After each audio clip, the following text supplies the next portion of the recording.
সুন্দর figure maintain করতে হলে তো আর শুধু ভাত মাংস খেলে চলে না। এই শোন, তুই যে ভিডিওটা করছিস ভালো করে ভিডিও কর, টিউটোরিয়ালটা মানুষজনকে দেখাবি কি করে বড়ই খেতে হয়। তুই যেমন বড়ইটা নিয়ে গাপুস করে মুখের মধ্যে দিয়ে দিস, আমার গাপুস করে বড়ই খেতে নেই, বুঝলি তো? সভ্য সমাজে থাকতে গেলে বড়ই এরকম কামড়ে খেতে হয়। এত বড় হা করে মুখের মধ্যে বড়ই দিলে লোকে কি বলে?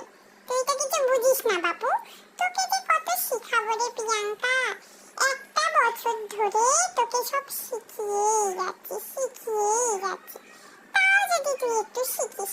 যাই হোক, এই দেখ, এরকম ছোট ছোট টুকরো করে খাবি।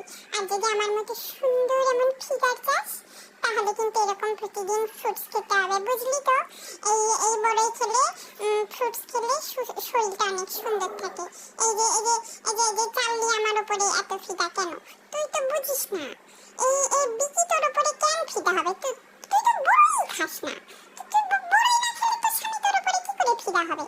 এখন থেকে প্রতিদিন আমার মতো করে বড়ই খাবি, দেখবি চাললি যেমন আমার পেছন পেছন ঘুরে, বিকি দাদাও তোর পেছন পেছন ঘুরবে।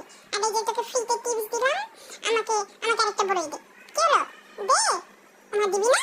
বেয়াদব মহিলা।